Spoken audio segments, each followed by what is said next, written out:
Now, you hear this thing that's going on with Starbucks? No. That sounds terrible. Oh, yeah. What is it? Explain that. I've heard about it, but I don't know what it is. Well, neither do the employees. Let's hope not, so they can ignore this one. They put out ads that's all black on the newspaper, and real tiny in the middle in white. It says, "Shall we overcome?" Of course, alluding to "We shall overcome," the popular speech. And it says on the bottom, "Race together." And they are telling, the CEO, Howard Schultz, is telling his Starbucks employees to please, it's not mandatory, but feel free to begin race discussions with your customers.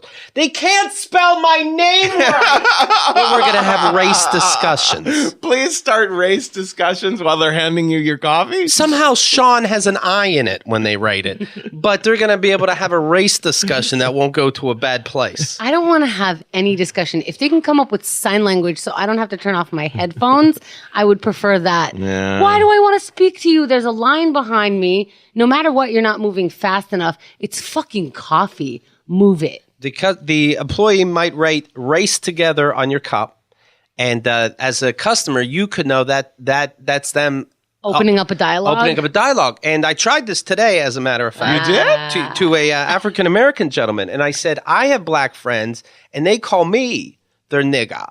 Is it okay that I?" And then I got punched in the face. This is not working. This didn't happen right away. Nah, I'd like to have a serious discussion. I think the big black guy that the cops took down were just it was too hard to handle, and sometimes you have to choke somebody. Your thoughts? He was as big as a house. What should they have done? Asked him politely. Hello, can I get service? What's in my soy milk? This is the most terrible idea. I don't get it. And now Starbucks is going to do delivery.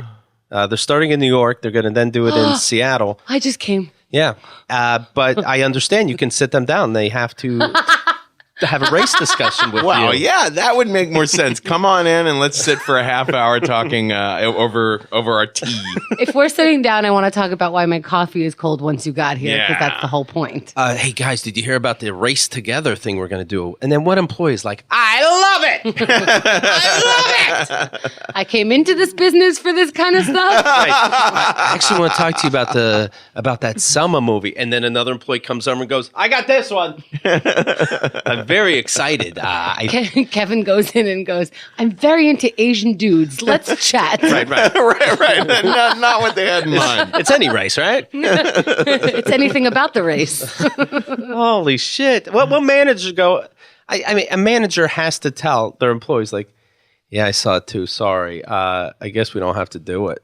You know, what store manager is saying, hey, guys, this is exciting stuff you probably read in the news.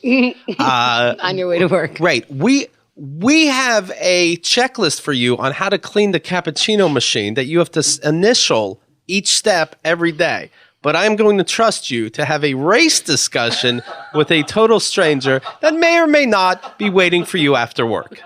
Literally, when you take the order, you put X marks on things like sugar, right, whipped cream, no fat. We trust you so much that we demand you repeat the order back to the customer before you begin to make it. There's a line indicating where to stop filling up with water. Right. But please, have a discussion. I kind of feel like that, like he or someone put this through thinking, all right, we'll make it very clear to managers that this is totally optional. We just want to make some headlines and get people talking about this. You know what I mean? The thing is he usually has good ideas. He usually does do things that trickle down and really affect the world in a positive place, which is why a lot of people don't get as angry with Starbucks. This guy? The guy who owns Starbucks? Yeah. The CEO has a great insurance plan. They're one of the first people to raise the minimum wage for their employees, this kind of thing. Yeah, even the stuff that he sells, a lot of it, like pieces of it goes to charity.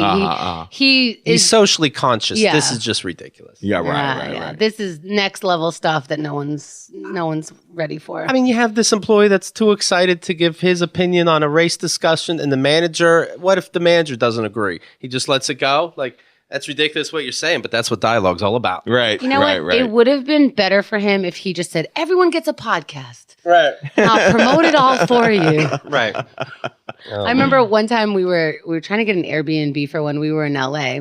And there was some terrible crackhead situation that we needed to get out of. And so we had to call customer service to get our money back.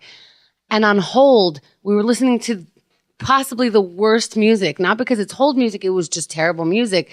And it sounded really poorly done and blah, blah, blah. And then a voiceover comes up and it's like, did you enjoy this music?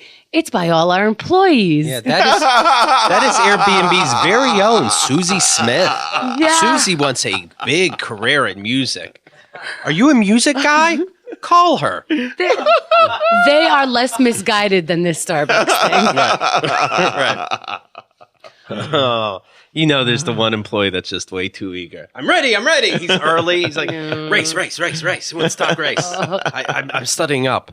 They're all important. Who wants to Somebody talk to me about misunderstood that it was all about their 10K. Right. Yeah. Well, I stretch every morning. Right. Do you? Right. Why? Because I'm black? I don't get it. KeithAndTheGirl.com